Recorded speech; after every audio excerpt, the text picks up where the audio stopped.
18वां अध्याय। यह गीता का अंतिम अध्याय है। इसमें श्री भगवान अर्जुन के पूछने पर उसको त्याग और संन्यास का अंतर समझाते हैं।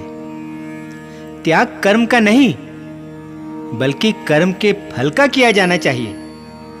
वे ज्ञान और कर्म तथा सत्व, रजस और तमस के अनुसार 3 प्रकार के कर्म, 3 प्रकार के ज्ञान, 3 प्रकार के कर्ता, 3 प्रकार की बुद्धि, 3 प्रकार की धृति अर्थात दृढ़ निश्चय तथा 3 प्रकार के सुख के बारे में बताते हैं।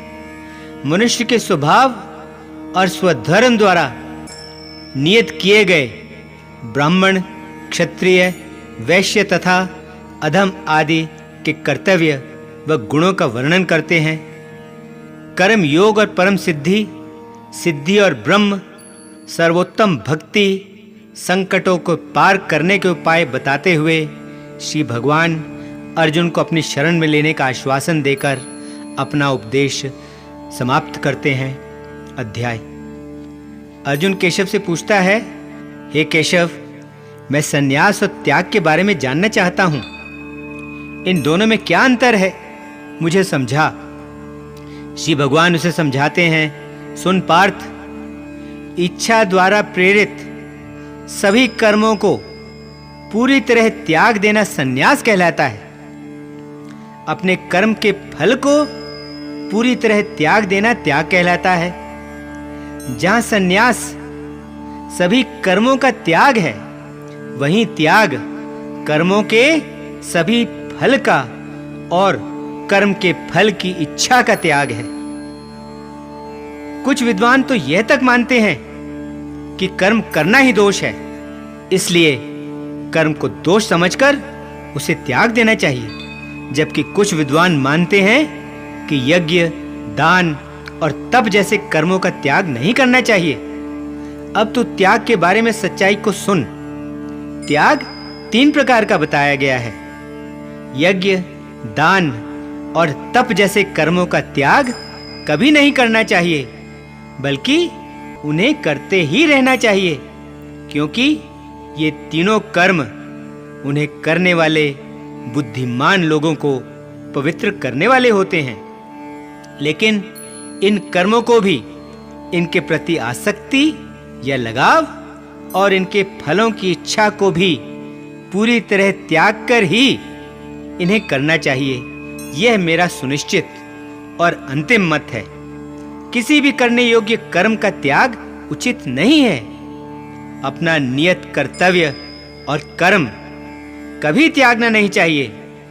अज्ञान के कारण किया गया कर्म का ऐसा त्याग तामसिक त्याग कहलाता है। जो व्यक्ति अपने नियत कर्तव्य और कर्म का त्याग इसलिए करता है कि उसे उन्हें करने में कष्ट होता है या उसे उन्हें करने में शारीरिक दुख का भय है, वह राजसिक त्याग करता है और उसे उस त्याग का कोई लाभ या फल नहीं मिलता। लेकिन जो व्यक्ति अपने नियत कर्म और कर्तव्य को अपना धर्म मानकर उसे करता रहता है और उसके प्रति पूरी आसक्ति तथा उसके फल को भी त्याग देता है, उसका त्याग सात्विक माना जाता है। वह बुद्धिमान व्यक्ति जो त्याग करता है, जिसके सारे संदेह समाप्त हो गए हैं और जिसका स्वभाव सात्विक है, ऐसा व्यक्ति सदैव सद्गुण में ही स्थित रहता है। उसे ना तो बुरे कर्म से कोई घृणा होती है और ना ही अच्छे कर्म से कोई लगाव होता है। किसी भी देहधारी प्राणी के लिए कर्म का पूरा त्याग देना संभव है, नामुमकिन है। लेकिन जो कर्म के फल को त्याग देता है, वास्तव में वही त्यागी कहलाता है। जिन लोगों ने अपने जीवन काल में अपने कर्म के फल का त्याग नहीं किया है, उन्हें मृत्यु के बाद फल अवश्य मिलता है, जो 3 प्रकार का होता है, अच्छा, बुरा और मिला जुला, अर्थात कुछ अच्छा कुछ बुरा। और यह कर्म फल ही उनके पुनर्जन्म का कारण बनता है। लेकिन जिन्होंने अपने जीवन काल में ही कर्म के फल को त्याग दिया है, उन्हें मृत्यु के बाद कोई फल नहीं मिलता। वे कर्म के फल और उस फल से होने वाले बंधन से भी छूट जाते हैं और इसलिए वे पुनर्जन्म के चक्कर से भी निकल जाते हैं, उससे भी छूट जाते हैं। सांख्य सिद्धांत में कर्म करने के लिए आवश्यक 5 कारण बताए हैं। 1. कर्म का स्थान। 2. कर्म करने वाला कर्ता। 3. उस कर्म को करने के लिए साधन। 4. अनेक प्रकार के प्रयास जो उस कर्म को करने में लगते हैं। और 5वां है भाग्य या परमात्मा, जो इस सब को संभव बनाता है, जो यह सब कुछ करवा रहा है। मनुष्य अपने शरीर या अपने मन या अपनी वाणी द्वारा जो भी कोई उचित या अनुचित कर्म करता है, वह इन 5 कारणों, इन 5 तत्वों की वजह से ही होता है। लेकिन जो मनुष्य अपनी मूढ़ बुद्धि, अपने अहंकार और अपने अज्ञान के कारण यह मान लेता है कि मैं अकेला ही करने वाला हूं, वह अज्ञानी है और वह इनके सही स्वरूप को नहीं देख रहा होता। जिस मनुष्य में यह अहंकार की भावना नहीं है कि कर्ता मैं अकेला ही हूं, और जो यह समझता है कि सभी कर्मों में परमात्मा का भी हाथ है, जिसकी बुद्धि कर्म के फल में आसक्त नहीं है, वह इन सभी मनुष्यों को मारता हुआ भी उन्हें नहीं मारता और इसलिए वह अपने कर्मों के कारण बंधन में भी नहीं बंधता। मनुष्य को कर्म की प्रेरणा देने वाले 3 कारण होते हैं। ज्ञान, ज्ञान का उद्देश्य और उसे जानने वाला कर्ता। कर्म को एक साथ इकट्ठा करने वाले और उसे संभव बनाने वाले कारण भी 3 होते हैं: साधन, कर्म और कर्ता।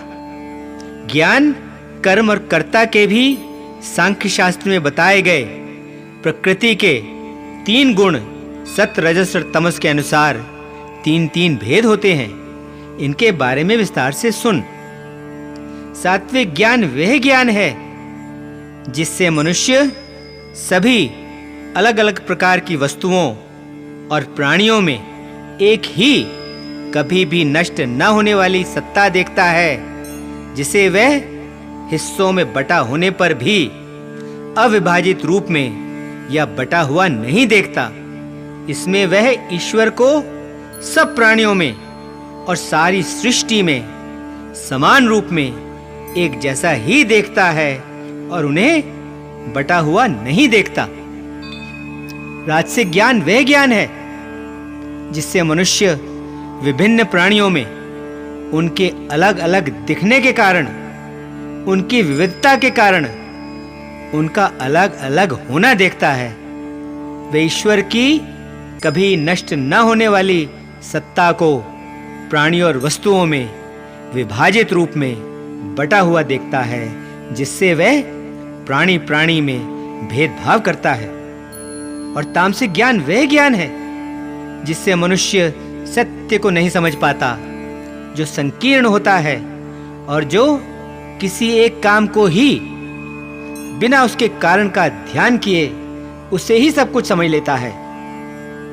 सात्विक कर्म वह कर्म है जो नियत है, जो शास्त्रों में दिया गया है और जिसे बिना लिप्त हुए राग द्वेष को मिटाकर और फल की इच्छा रखे बिना किया जाता है। राजसिक कर्म वह कर्म है जो फल की इच्छा रखते हुए बड़ी मेहनत से या जो अहंकार की भावना से किया जाता है। और तामसिक कर्म वह कर्म है जिसे अज्ञान के कारण हानि, हिंसा या अपने सामर्थ्य का विचार किए बिना और उस कर्म के भावी बंधन का विचार किए बिना किया जाता है।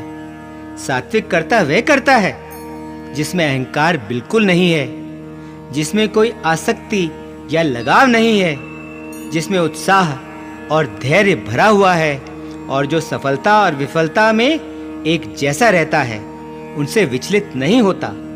राजसिक कर्ता वह करता है जो आवेश से प्रेरित होता है, जो अपने कर्मों का फल पाने के लिए हमेशा बेचैन रहता है, जो लोभी है, जिसके स्वभाव में हिंसा है, जो अपवित्र है और जो आनंद और शोक के कारण विचलित हो जाता है।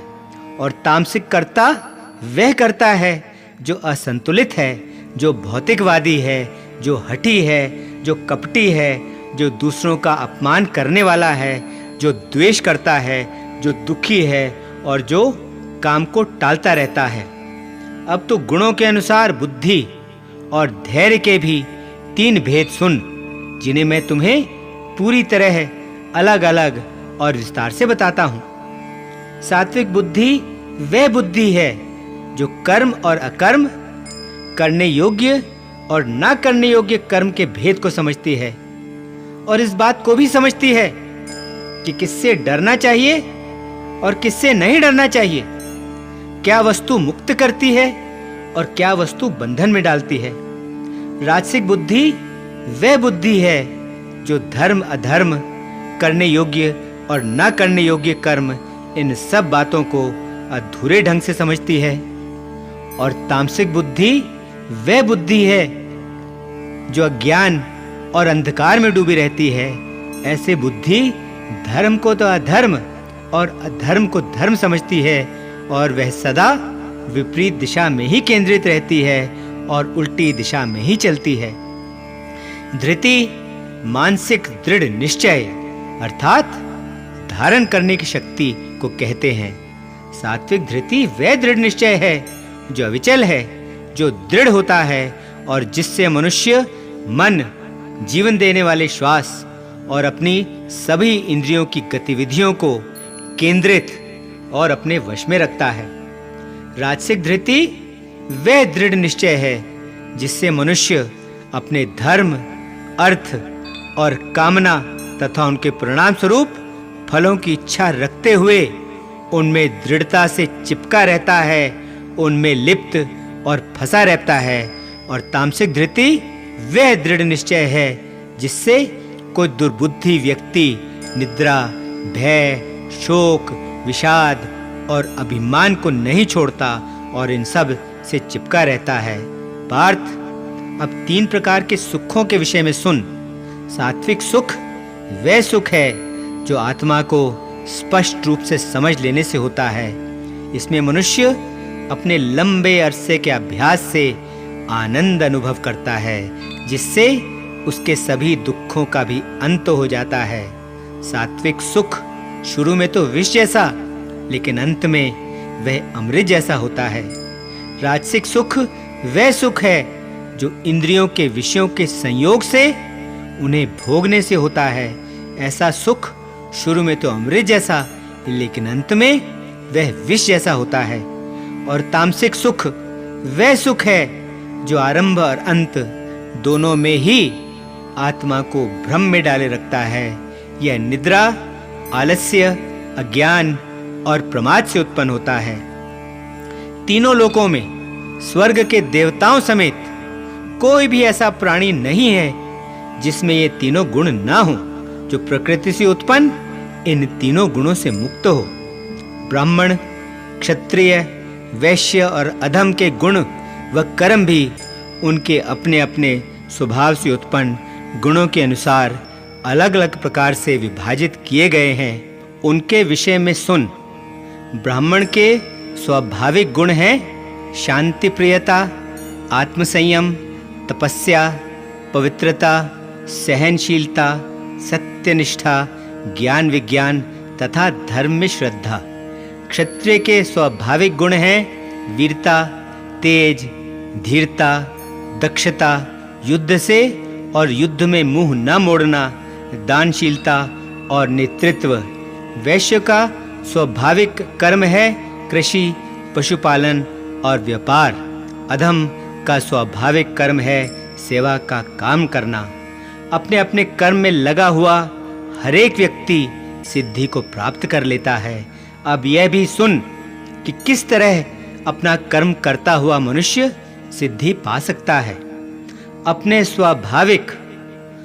स्वभाव वाले धर्म का पालन करना ही उस परमात्मा की उपासना करना है जिस परमात्मा से सभी प्राणी उत्पन्न होते हैं और जिससे यह सारी सृष्टि भी व्याप्त है। अधूरे ढंग से भी पालन किया जा रहा अपने स्वभाव वाला धर्म पूरी तरह से पालन किए जाने वाले पराये धर्म से अधिक अच्छा होता है। अपने स्वभाव से नियत किए गए कर्म का पालन करने वाले को कभी पाप नहीं लगता। इसलिए मनुष्य को अपने स्वभाव से उत्पन्न अपने स्वभाव वाले अपने धर्म को कभी छोड़ना नहीं चाहिए, चाहे उसमें दोष ही क्यों ना हो, क्योंकि जैसे आग में धुआं होता ही है वैसे ही सभी कर्मों में भी कोई न कोई दोष होता ही है। जिस मनुष्य की बुद्धि सदा निर्लिप्त रहती है, जिस मनुष्य में कोई इच्छा बाकी नहीं बची है और जिसने अपनी आत्मा को भी वश में कर लिया है, वह संन्यास द्वारा उस सर्वोच्च उस सबसे ऊंचे पद तक पहुंच जाता है जो सब प्रकार के कर्मों से मुक्त है। अब तू संक्षेप में यह भी सुन कि सिद्धि को पालेने के बाद मनुष्य उस ब्रह्म को, जो कि ज्ञान का सबसे ऊंचा स्थान है, उसे कैसे प्राप्त कर सकता है। विशुद्ध बुद्धि से ओतप्रोत, विशुद्ध बुद्धि से भरा होकर अपने आप को पक्की तरह मजबूती से संयम में रखकर शब्द आदि सभी इंद्रियों के विषयों तथा मोह, अनुराग और द्वेष, इन सब को त्याग कर एकांत में निवास करता हुआ, अल्प आहार करता हुआ, थोड़ा खाता हुआ, अपनी वाणी, अपना शरीर और अपने मन को संयम में रखता हुआ, वैराग्य में शरण लिए हुए अपना अहंकार, अपना बल, अपना घमंड, अपनी इच्छा, अपना क्रोध और अपनी संपत्ति, इन सब को त्याग कर और यह मानकर कि मैं किसी भी वस्तु का स्वामी नहीं हूं, तब यह भावना रखते हुए और शांत चित्त वाला होकर वह ब्रह्म के साथ एकाकार होने के योग्य बन जाता है। और जब वह ब्रह्म के साथ एकाकार होकर प्रशांत आत्मा बन जाता है, तब उसे ना तो कोई शोक होता है और ना ही तब उसकी कोई इच्छा या कामना ही रहती है। सभी प्राणियों को एक जैसा समझता हुआ वह मेरी परम भक्ति को प्राप्त कर लेता है और मेरी इस भक्ति द्वारा वह इस बात को भी जान लेता है कि मैं वास्तव में कौन हूं और कितना हूं। तब सच्चे रूप में मुझे जान लेने के बाद वह मुझी में प्रवेश करता है। मेरी शरण में आकर सब प्रकार के कर्मों को लगातार करते रहने पर भी वह मेरी ही कृपा से शाश्वत, अमर और परम पद को पा लेता है। अपने आप को पूरी तरह मुझ में लीन करके अपने सभी कर्मों को अपने चेतन मन से मुझे ही अर्पण करके बुद्धि योग का आश्रय लेकर तो अपने विचारों को मुझ में ही लगाए रख। अपने चित्त को मुझ में स्थिर करके तू मेरी कृपा से सब कठिनाइयों को पार कर जाएगा। लेकिन यदि तू अपने झूठे अहंकार के कारण मेरी बात नहीं सुनेगा तो तू नष्ट हो जाएगा। यदि तू इस झूठे अहंकार, इस गलतफहमी में है कि तू यह युद्ध नहीं लड़ेगा, तो तेरा यह सोचना और तेरा यह निश्चय व्यर्थ है, गलत है, क्योंकि तेरी ही प्रकृति तुझे इस युद्ध को लड़ने के लिए विवश कर देगी, तुझे मजबूर कर देगी। तू ब्रह्म के कारण जिस कर्म को करना नहीं चाहता, जिस युद्ध को तू लड़ना नहीं चाहता, उसी कर्म को, उसी युद्ध को इच्छा ना होते हुए भी तू अपनी ही प्रकृति से उत्पन्न अपने स्वभाव के कारण बंधा हुआ और बेबस होकर करेगा। ईश्वर तो सभी प्राणियों के हृदय में निवास करता है, उनके दिल में रहता है और वह उन सब को अपनी माया द्वारा अपने वश में करके खिलौने की तरह ऐसे घुमा रहा है मानो वे किसी यंत्र पर चढ़े हुए हों। तो अपने संपूर्ण अस्तित्व के साथ, अपनी संपूर्ण अंतरात्मा के साथ उसी ईश्वर की शरण में जा। उसकी कृपा से तुझे परम शांति और परम धाम प्राप्त होगा। इस प्रकार मैंने तुझे यह गूढ़ ज्ञान बताया है, जो सब रहस्यों से भी सबसे बड़ा रहस्य है, जो सब ज्ञानों से भी सबसे बड़ा ज्ञान है। इस पर अच्छी तरह विचार करने के बाद तेरी जैसी इच्छा हो तू वैसा ही कर। अब तू मेरे अति गोपनीय वचनों को भी सुन, जो सबसे गूढ़ और अति रहस्यपूर्ण है। क्योंकि तू मेरा प्रिय है, इसलिए मैं तेरे हित की ही बात बताऊंगा।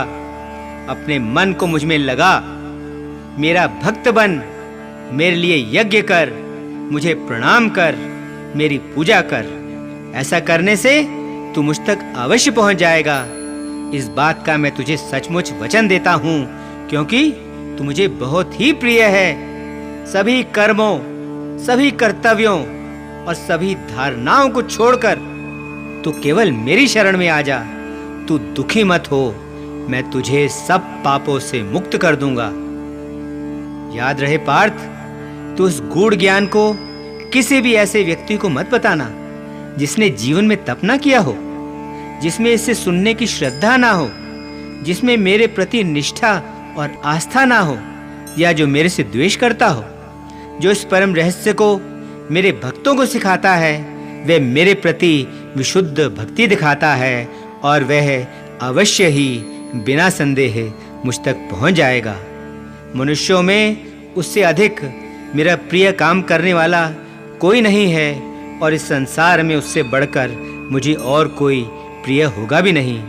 और जो व्यक्ति हमारे इस पवित्र संवाद का अध्ययन करेगा, जो इसे पढ़ेगा, मैं ऐसा समझूंगा कि वह ज्ञान यज्ञ द्वारा मेरी पूजा कर रहा होगा। और जो मनुष्य पूरी श्रद्धा, पूरी निष्ठा और आस्था से बिना ईर्ष्या किए हमारे इस पवित्र संवाद को सुनेगा, वह भी मुक्त होकर पुण्य आत्माओं के आनंदमय लोक में पहुंच जाएगा। पार्थ, क्या तूने एकाग्रचित होकर पूरे ध्यान से इस सब को सुना है? क्या तेरा ज्ञान और तेरा मोह दूर हो गए हैं?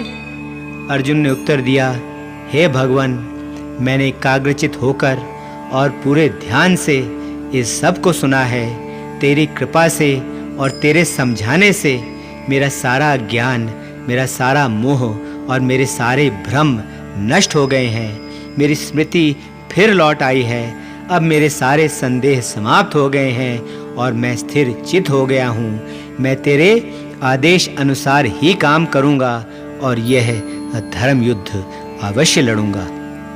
यहाँ अर्जुन और केशव का संवाद समाप्त हो जाता है, जिसके बाद संजय धृतराष्ट्र से कहता है, महाराज, इस प्रकार मैंने दोनों महापुरुषों वासुदेव और अर्जुन के मध्य हुआ यह आश्चर्यजनक संवाद सुना है, जिसे सुनकर मेरे रोंगटे खड़े हो गए हैं। व्यास की कृपा से मैंने इस रहस्यपूर्ण योग का उपदेश स्वयं योगेश्वर कृष्ण के मुख से सुना है। महाराज, मैं केशव और अर्जुन के इस अद्भुत और पवित्र संवाद को बार-बार याद करके आनंद से विभोर हो रहा हूँ। और जब जब मैं हरि के उस अत्यंत और अद्भुत रूप को याद करता हूँ, तो मुझे बहुत विस्मय होता है। मैं बार-बार पुलकित होता हूँ। जहाँ योगेश्वर कृष्ण है और जहाँ धनुर्धारी पार्थ है, ऐश्वर्य, विजय, कल्याण और अचल नीति भी अवश्य वहीं रहेंगी। यह मेरा दृढ़, मेरा पक्का विश्वास है। 18वां अध्याय और भगवत गीता समाप्त। ओम शांति शांति शांति। ओम।